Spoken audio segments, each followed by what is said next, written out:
Hey, I'm the guy, right? The one that keeps opening up these power stations and, yeah, using a battery that's not made to be used on it. Right now, charged from this. Huh. Okay, well, let's get over here. There's the incoming charge. Oh, there's the connection. Nice, nice, nice, nice. You want to see the whole thing and how it's done? I'm going to give a complete layout. We're going to unbox it, show it in action, show what it does, and then I'm going to show you how I just did that and why we didn't use that plug on the side, other than it would just stick out like that freaking far. But we're going to show you. All right, stay tuned. Let's get the unboxing done.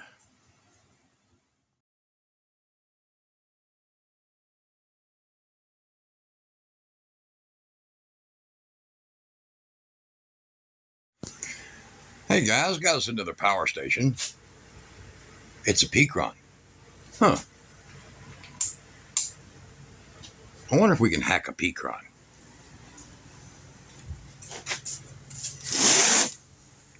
It's the big one. No label. 1800 watt E1000LPF. I'll put a link under the video. Y'all can see what this comes from and all the specs. Let's open it up. I don't know what happened here. I got smudged. Huh. Pecron. I think these are actually lithium ion inside. So let's open this thing up. And we're going to actually open this thing up. We might hook up a 48 volt spare battery to it like we do a lot of the ones we mess with. So we cut a deal with Pecron. Less than half price, but heavily packed. Comes with a bag. Looks like parts. Let's figure out what we get with our Pecron. Oh, we got a little bunch of cords. Solar. Auto. Looks like a 60 series, XT60. Heavy. This thing must charge at a hell of an amperage. Heavy cord. Heavy cord. Okay.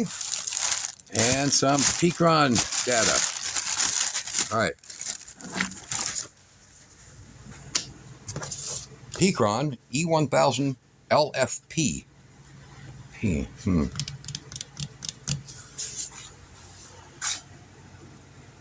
Well, we're going to open it up. I mean, literally, not just taking it out of the box. We're going to actually open. All right, what do you see, Kira? I see a brand new Pecron that you took out of the box without me knowing. Yeah. I dared to go away for lunch. I just had to do it. So Curiosity killed the cat. It's little, man. And for something that's got the watt hour, 1,000 watt hour, I mean, that's about an 80 amp hour 12 volt battery. Comparison. This thing is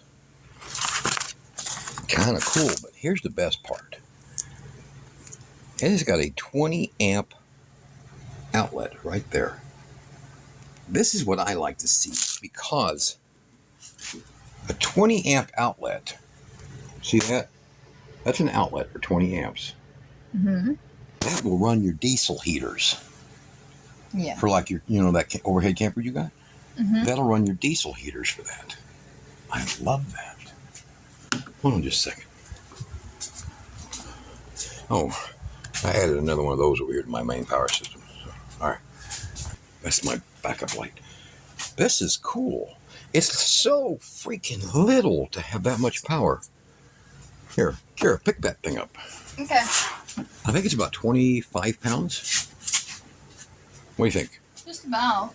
Huh? Just about, yeah. About 25 pounds? Yeah, okay. I'd say so. Girl-friendly. Yeah. It's actually nice.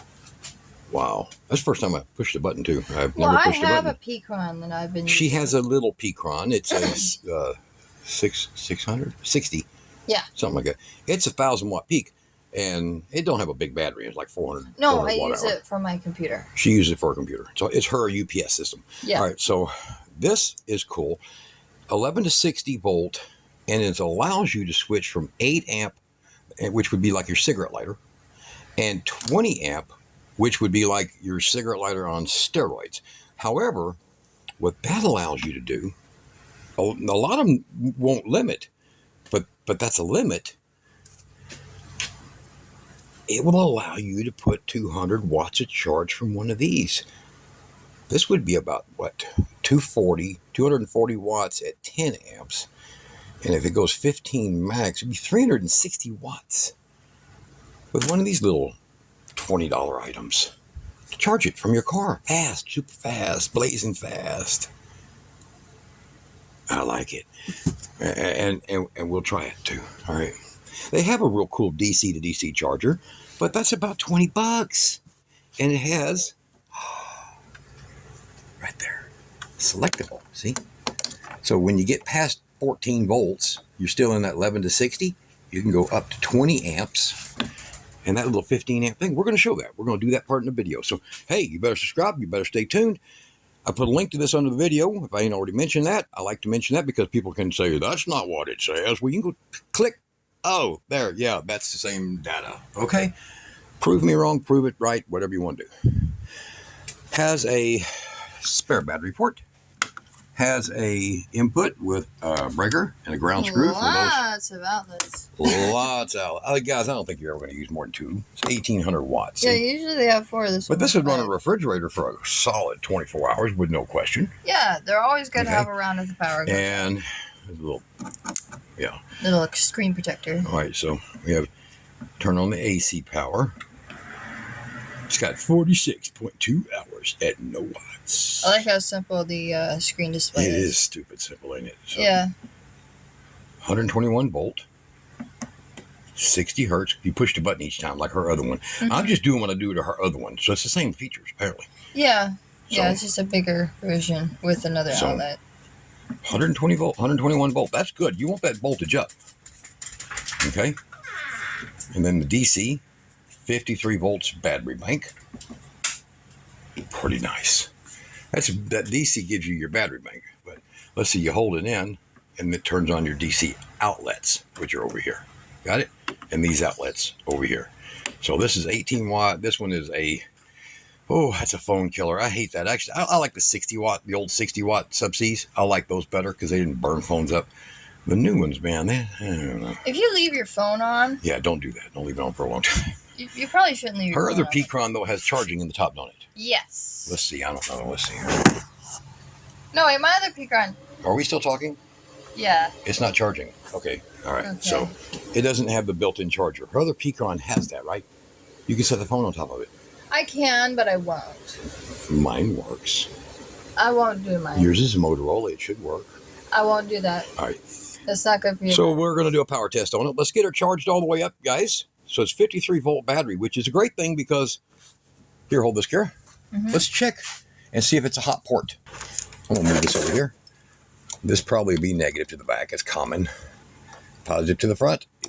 Boy, am I ever right. Look at that. 53 volts. That's the common standard of a 48 volt battery. Okay. So 53 volts is right here.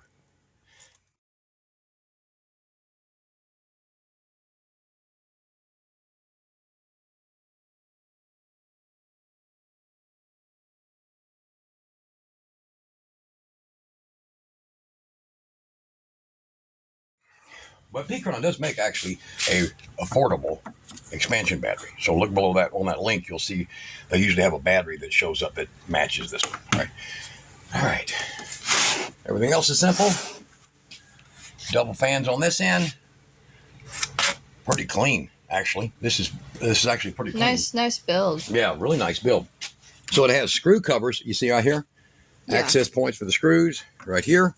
Let's see. I don't see any in the back, which means it could be a partial clamp. And then there is screw holes or vent holes. Those are screw holes. No, there's a screw hole. There's a screw hole. There's one. The rest of these are vent holes that allow, see, it's very closed off, but it allows upper draft. So 1, 2, 3, 4, 5, 6 screws in the bottom. And then I'd say that the 2 screws up here in the top have everything to do with your panel, this panel right here. And I would be willing to bet you that when you take these loose, that there's access somewhere. Don't see any here. So if there's screws here, there may be access on the back ones back here. And these just come on and off. They got a little light glue, but they won't fall off on their own. But no screw holes here. So looks pretty simple, guys. We're going to get into it, aren't we? Yeah, why There's not? the seam. So that's realistic to what I'm seeing back there and here. So these will be very long, and we're going to pull them out and see what these Pecrons are built like. So don't run off. Might be a long video, but yeah, pretty simple. Snap them back in. Well, get them. Try. Physical. Oh, look at that. There's a groove. Oh, you got the groove? Get the groove. There's a groove. Get into the groove. Look how groovy. So make sure you pull these straight up when you take them off, if you need to. And it sticks pretty good, actually. I had to pull pretty hard to get that off. All right, so Pecron, we'll be right back. All right, I've got the little Pecron pulled down to dead. So dead, it can't even keep itself awake. So check this out, 0. And what we're going to do is we're going to set the kilowatt meter on kilowatt hour, kilo hours. And we're going to plug this sucker in, and we're going to see how much does it take to charge, how much power does it take to fully charge this thing, having the size of a battery it has, because it's supposed to have, I think, 1,000 watt-hour battery. So we're going to find out how much does it take. Time to learn. All right, be back in a little bit. It's just one of those little intermission things in the part of the video. All right, back in here now, and we learned that it used 1.19 kilowatt hours. So to fully charge it, that's how much it took. Basically, I don't know, 25 cents worth of power. But it doesn't have a huge battery. So let's get this thing opened up. Kira will be back in here in a second. We'll tear it apart.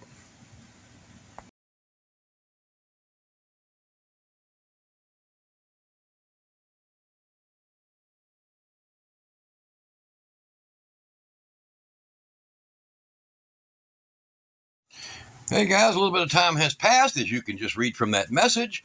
And since then, we have also gained an Oscow power station, 6,000 watt, 240 volt. Is it going to compete with this one here, which we just did a video on? And that battery, we got that after we got back from being down in a flood area. And Yeah. oh, and I checked the video. Kira destroyed her shoes that she had down there digging flood debris. I was digging in a trench. Yeah. I destroyed my shoes. So we are back, and we have the Pecron back on the table because we want you to see how we done this. And I kind of tried to explain that we don't want to use these ports because you see those 1, 2, 3, 4, 5 pins. Those 2 pins are balancing pins, and these 3 pins are communication pins. So if I hook up, I've seen people do this, and they argue, oh yeah, you could just hook, you know. There's typically a problem with that because once you do that, you're joining 2 sets of software and communications together, and they actually go to the BMS that's inside these. They communicate with the BMS that's in here. Now, if you connect to here and you don't have that, there is a safety relay that disengages, and you might have a problem. So we don't do it that way. Everybody says, well, just do it that way because it makes sure that you just tested it and showed it had the power. Yeah, but the problem is that once you plug it in and it connects to another one, it then starts judging power percentage, safety, temperature, all that crap. Well, you don't need to do that because a battery like this actually has all that already in it. However, even though this battery has all of that in it, the software is trying to communicate through there to the BMS. What we do is post BMS. Like you go look at the video that we did on this huge EcoFlow. So if you haven't seen that, post BMS. Okay, there's, you see, I hook up 48 volts to that, 314 amp hours, not their little battery that costs $1,600 for 60 or whatever amp hours. Yeah, I don't need that. This one's 314 amp hours, 48 volt. That's a lot, 4 times as much, okay? Yeah. So for the same money. So we're going post BMS so that we don't have to confuse this shunt. There's right inside of here. So I've seen people on the internet, they plugged into here and they're like, well, see, it works. Well, over time, when these don't communicate back and forth, your system where it says 100% will get completely out of whack. But it only knows the 100% before the BMS, in the BMS, but afterwards at the inverter terminals, it only sees voltage. It doesn't see any communication. So when you hook to that, you're going to see that this is hooked that way. So this is an XT90, and we're going to show you how we did it and how you can do it. It's not complicated. And it doesn't end up, oh, it's your warranty. Yeah, pay $75, ship it back for a $350 unit. Look, if you screw something up and it fails, there's no such. I don't care if you get a promise from the Chinese folks that you got a warranty on something, just use your own experience. Yeah. Okay. Now, if you want to make this actually last a very, very long time, do nothing to it. Don't even add a spare battery, because most claims are now because spare battery problems cause the problem. Not this. All right. So let's go ahead and we're going to show you, as I showed you pulling the top ones off. Soon as we got into this, right when they literally told us, I mean, I did a power test on it, and you just saw that. It took 1.1 kilowatt hour. So this is 1,024 watt hour.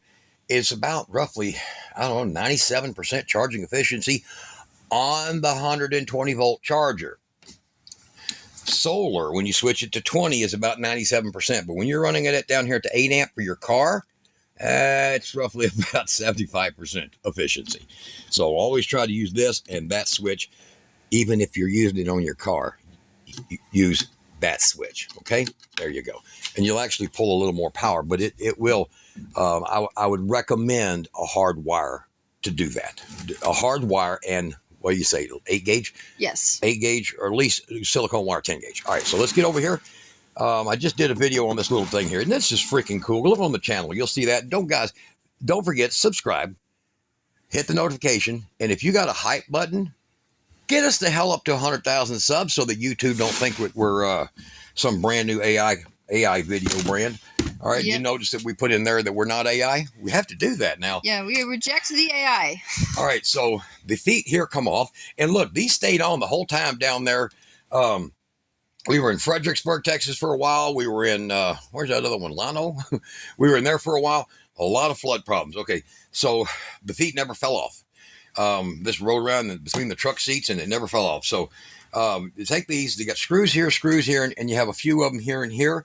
And then you have these two covers right here that come out, and then this whole clamshell separates.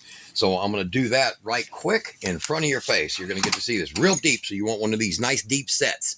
Look in the video link description below, and I'm going to put you a set that does this, that you can do this. Now, you can buy some really long screwdrivers, but man, if your wrist don't mind it, I say go right ahead.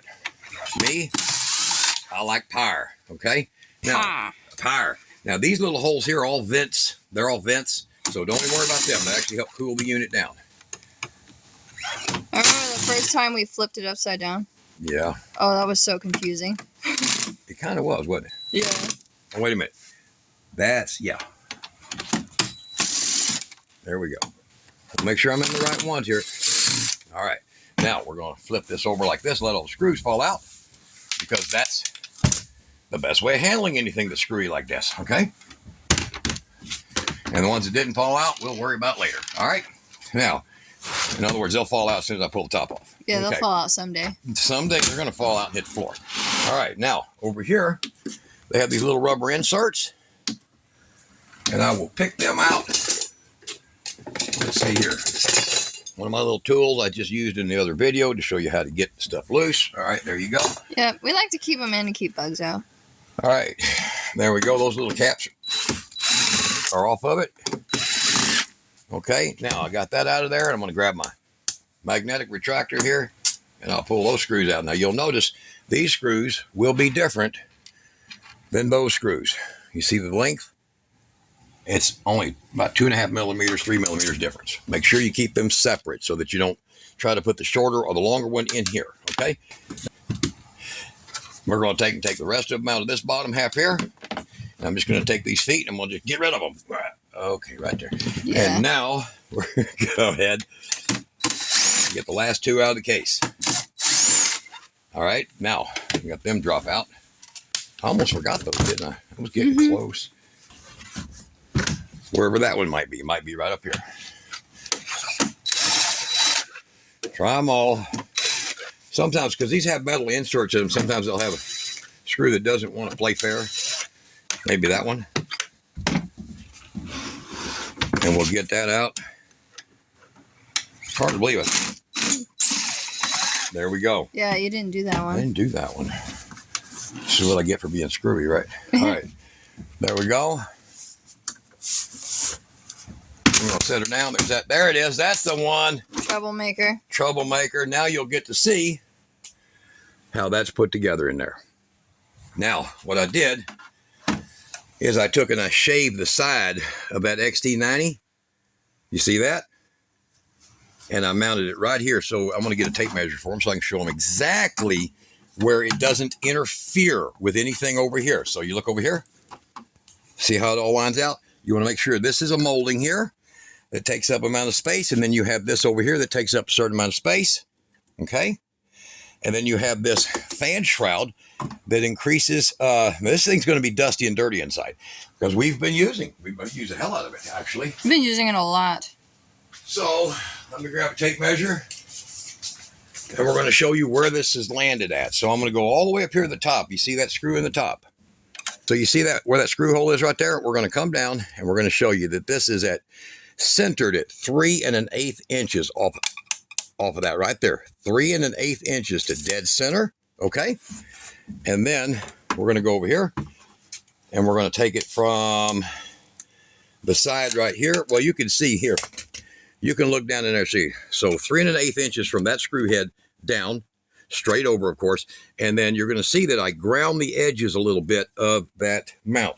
So if you're looking at, this is a 60. So if you're looking at that, I took about 20% off with just a little grinder off this side of it for mounting it through there. Now, in that file. Huh? In the file. Yeah. With actually cleaned it finally with a file, right? So there it sits right there. These are 8-gauge silicone wires. Okay. Now, and I made them long enough so that I can do this. See, I can open this thing up to service and clean it if I have to. Now, hold on here. There we go. There. You see that right there? So it just kind of has little clips, real little clips right there and right there. You can barely see them. So up here is your control system that controls your whole face board and everything else, communications, all that jazz. Okay.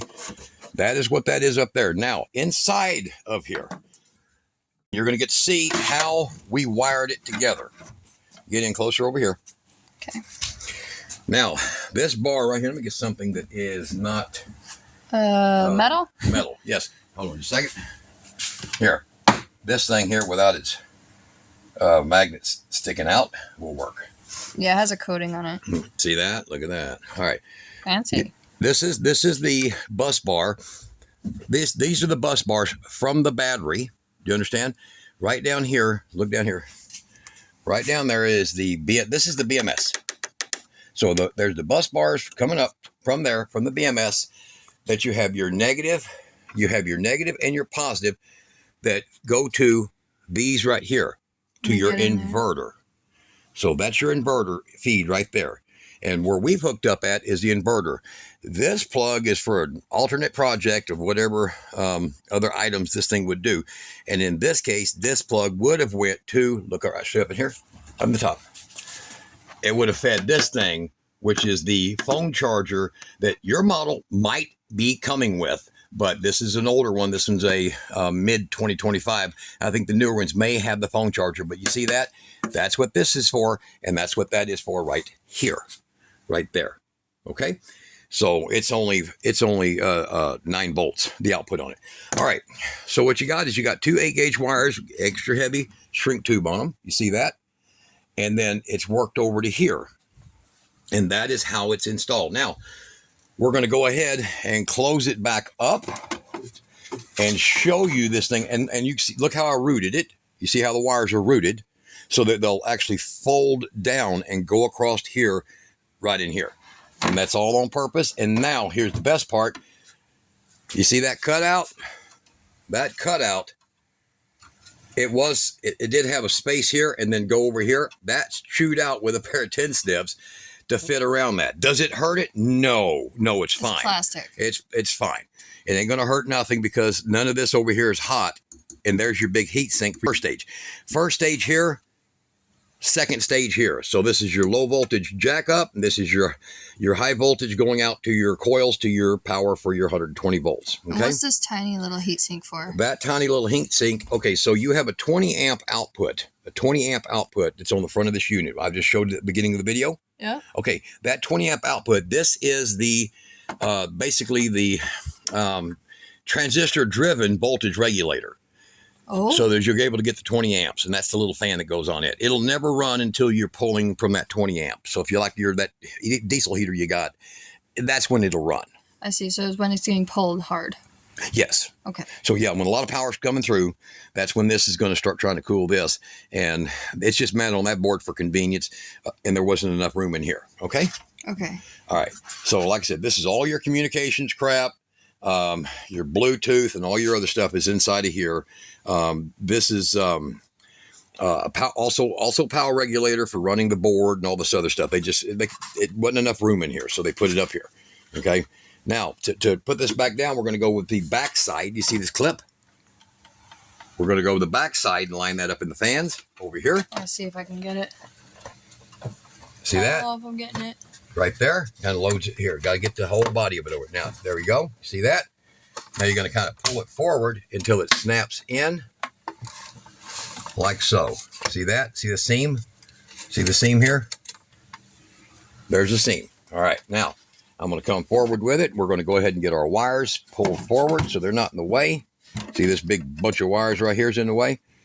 We're going to do that. We're going to tuck that in, and we're going to pull them forward just like that, so it can close down, and then for it to snap over that one, you're done. All right, there, you're in. See it? Now it's in. Now there's your wires. They'll come back over here. Make sure I got no screws that'll drop. Make sure you got no screws, guys, that are going to fall out of anything into your unit. Now, see it up in here? It's now, I tuck it in here in my hand as I'm coming down. You will align it into the grooves of this. See, look over in here. Right here. Yeah. My finger has grooves right there. Not these. See? You'll align it to those grooves right there, and then you're going to close it down. Okay? And it'll do an easy close up for you. Okay? You see I have them in the front too. See them up here? See the grooves up here? Yeah, it just occurred to me that when you were putting that thing in there, that you could have just spun it around. I built this for that. No, actually, it just occurred to me. Her brother built these. He built her, one of them built me one of them, and we used the hell out of it. So he has a big one. Tuck your wires up in there and get it pressed down, and it just pops into place. Now, it's got a little bit of resistance, but it'll go closed. And the reason it has that is because this flat plastic has got the wires now sandwiched between it and the other, and there is that much room, but just push it down, and it'll go down without a problem. Okay. Now we'll grab the shortest screws again. Where are they at? I think these are it. No, there's one. You told me not to mix them together, and you did it. And I did it. And there's one. There's the other. Okay, or is it? No, this one's... There it is. There it is. Right there. All right, so see what I mean? There you go. Don't screw that up, guys. Don't be me. All right, so I'm going to start with the top ones, and the only reason I'm starting in the top ones is I want to make sure my faceplate don't shift. You see that? When I'm doing this, I want to tighten that down because if you don't do that, you could pop out up here when you're putting it back together, okay? Then I'm going to take this and put it back up here. I'll very gently layer on her face. She's got all the rubber pads on there. And I'll start with my two in the back right here. Now, this thing already wants to pop open because of that plastic in there. For some reason, you see, I'm just going to tighten her up. All right, there you go. And we'll get all the rest of the screws on, the shoes back on it. We're going to show you this thing hooked up just like this. Now, the way you should do these, and you should always do these, is make sure that this is charged at 100%. And I'll explain that as we go, okay? So I'll be right back. Let me get it all put back together. All right, guys, right now we're sitting at 98%, and just did a little voltage check or a check on it as far as rating, how much percentage it's got in it. And once you have put in your plug like that, and oh, by the way, how do I do a plug like that? Well, this is simple. You see this one right here? This is the plug that goes in it, right here. All right. So the way to do it is, you notice that the space around here is just barely more than this outside of this. So you're going to just hold one of those plugs on there and scratch a line around it. While this is off, there's nothing, it's free to float. There's nothing connected to it until I did this. Then you're just going to take a tiny drill bit, like a, a 30-second or something. Teeny tiny, and you're going to drill down straight down that line. You'll snap that out and take a flat file and clean it all up to where this fits. That fits through the hole. And then you're going to drill 2 tiny little holes for your screws and mount it just like the way you've seen it on the inside. And then that way you've got it connected. Remember, your positive is on your flat square side up top here. So you saw, that's where you saw inside. The positive's up there and the negative's at the bottom. And this is nice. Now, a lot of people will tend to use the ones on here, and I have used them, that has the male end right here. And that's fine too. I just wanted that to be, you know, a little less evident. Oh, and another thing, you can also heat up a box cutter. Yeah, and you can heat up a utility knife or something, carpet knife, and you know, kind of do it that way. But it's fairly thick, and just make sure you do it by my measurement where I showed you, and you can hit it right on. And then when you're trial fitting it, you can grind a little away until it pops in, and there you go. So we're going to look in here. We're going to see, what is our bank voltage at? 53.3. What do we got over here?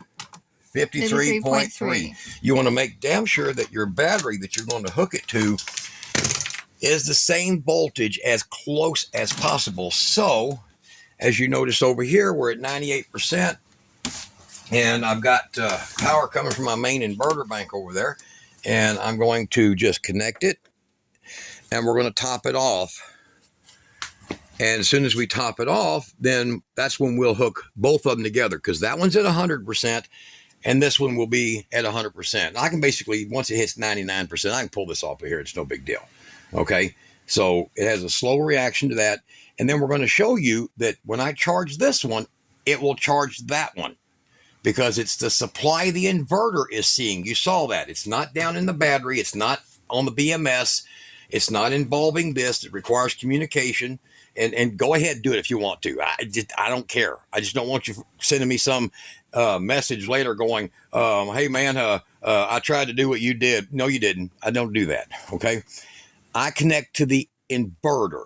The inverter is the final objection, or this final object that the power is supplied to, and it'll communicate backwards better than it will across platform. Okay. So if you understand what that means. So there we are, 100%. Didn't take much. It was pretty much at 100%. Still pulling in a little bit of wattage, but see how that's going down? Dropping down. So I'm just fine right there. All right, now we're going to grab this battery, and in the back of it, we have a we have a Anderson right there in the back of this battery. This one was a 60 amp hour battery. And we had to remove a few cells, and we dropped it. It's a 42 amp hour recovered battery from a big All Powers. So I've told that to people plenty of times. They ought to know what the hell I'm talking about. Now, we're going to make sure the switch here is in the off position. And we're going to connect up back here in the back. XT90, capable with silicone wires, 10 gauge silicone wires. But this is an 1800 watt inverter. This thing ain't going to pull but about 15 amps max, maybe 18. It's not going to be a problem. So then we're going to plug that in right there. Now that's plugged in. Now watch. You'll see no change in action here. Let me get a, hold on. I'm going to get an amp probe on it. Here we go. There might be a amp, maybe. So just hold that on there. That's trace. That's nothing there. So it might be an amp, and I'm going to switch it on. So short time, it's sending power over to this battery, because this battery was a little lower. But as long as it ain't more than this cable can handle, that's fine. So this one was probably at 97%, and this one at 99, 100%. So you see it's balancing right now because the power is what the inverter sees.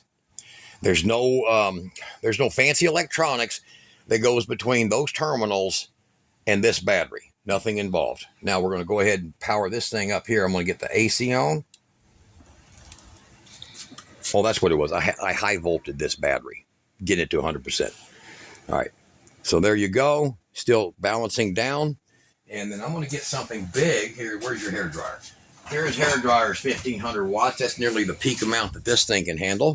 And we're just going to plug it in. Now it's going to get noisy for you guys who, freak out from flickery things or loud noises. Have your day. All right. So switch is on, capable of 40 amps going through here. Ain't going to need that, but we're going to be pulling power from this. And then we're going to show you it hooked up to the big battery. All right. 1665 watts running through it right now, pulling 17 of the amps from this over here. This is a 42 amp hour battery, and this over here is only a 20 amp hour battery, so it's going to default a little more power from this. And this is backfilling the internal battery as quick as we're using it. Now, you see that? It's only going to trickle a little bit. There's no minus mark. It's only trickling a little bit to balance back. And it'll just continue to function like that forever. So I'm going to drain this thing down to about 80% or 75%, who knows what. And I'll come back and we're going to plug it into this, and we're going to show you the power from the charger in here, whether it's solar or 110 volt going in, 120 volt going in. I hate saying it, 110. 110. It's not real. 120 volt one, 17.5. Make up your mind. So it's whatever that is. In our case, it's our inverters put out 122. So it'll be 122 volts coming in, and we're going to show you how it sends power back to this as well as this at the same time. Because both sources are feeding the two top terminals, any of the sources, at the inverter. You'll get that when you do yours. All right? So there you go. We're going to run this. It's a nice cool night. And we'll be back in a minute. All right, here we go. We are now down to 84%. We've been pulling 1,675 watts, and 17 of it has been consistently coming from the spare battery on the side. Okay, because it's a slightly bigger battery. Let's turn it off. All right, off it goes. 84. Now let's get a power cord over here, and we're going to plug the power in. You're going to see the charge start coming in over here, and we're going to also show you hell. There we go. Kara can hold that. All right, we're going to show you the power going in. It takes a second for this thing to boot. So as you can see, coming straight from the back, here comes the wattage. And it's going to start going from negative, where this one's still trying to feed a little power, or no, sorry, it's going to go start feeding a little power. The power's not going that way, my bad. 793 watts coming in. It's pushing 9 amps. Now, if you didn't notice, that was 17 coming this way, and it's only pushing 9 going that way. Because this battery here took a little bit more of a top end beating. But how you like that? Isn't that cool? So technically this battery is at 84% based on its total value. This internal battery, 84% based on its internal value. When you connect these, you need to have them practically at 100%. If you want to train your percentage scale, your little battery thing here, if you want to train it so you can get, like it says, you got 90 hours left or whatever, what you do is you run this thing all the way down to 0 with it connected, kill both batteries basically. And then you're going to hook it up and charge it all the way back up to 100%. From that moment on, and maybe it may take 2 times, your accuracy of your reading will always be the same. So it'll stay at the same rate. So when it says 35%, it means 35% in here and 35% over here. Now, I also can hook this big thing up over here. Now, you look at this here, 100% right here. I can also hook it up down here. Where are we at? Right down here. And then throw its switch. Now, you go look at the video where I made this battery. These did not come with this battery. I added these to the battery, and look up here or look at the end of the video or in the description below, and I'll send you a link to where I did the video on this battery and how I modified it from brand new. Okay, so I'll be able to take that link. This is some 4-gauge. I think it's actually 5-gauge, believe it or not, but this come from Sears years ago. Remember that place? All right. So I can take this one here and plug it into that one right there, and now it'll still pull 17 amps. Maybe it'll pull 19 because there's more volume, see, down here in this battery. It might pull 20, but don't worry, I'm capable of 38 amps with this cable. This is 38 amp or better. Actually, it'll pull about 42 and get warm, but 38 is safe. But nothing in this thing will pull 38 amps. Nothing. It won't even max out at about, I don't know, 27 to 29. So it's just fine. The E1000 is usually a much better model to do this with because it has, I think, a 2000 watt inverter. Look below the video. I'm going to put links to this. Actually, you know what? I'll put the whole freaking store. They're cheaper on Amazon. They really are. I'll put the whole link. Go in there and pick one out you want, and then you know how. They're just bigger. Each stage is just bigger, but the general design of it is all the same. Okay, and you'll see what I'm talking about. You can just see where it goes to the inverter board. Find the actual ones from the inverter board, not the ones that go charge and all that, just like I showed you there. Okay, now I'm not going to waste time running it on that. I can. You see, it's the same thing, but this is not complicated. This is not hard to do. And if you're wondering, what's this big monster plug here? Well, this big monster plug is to run our well pump. Mm-hmm. It's our backup for our well pump. We have a 48-volt well pump, and that's what this is for. So if I ever have a problem, we can just carry this box over there and get, hell, a day and a half's worth of water until I can get something fixed or changed. And it's nice. It has hair. And it's really easy. So there you go. 9.52, 54, and it'll go up and go down as they both work back and forth. So, guys, you can do this. Parts for how to do it under the video. Okay, there you go. All right, I'm going to do a cleanup in here, and we'll get another video out soon. So yeah, make sure you hit the subscribe button. Thank you for the person who sent me $15. You bought my shoes. You're very nice. Yes, I hope you have a wonderful day, and y'all be good. Try this too. I hope you found value in our content.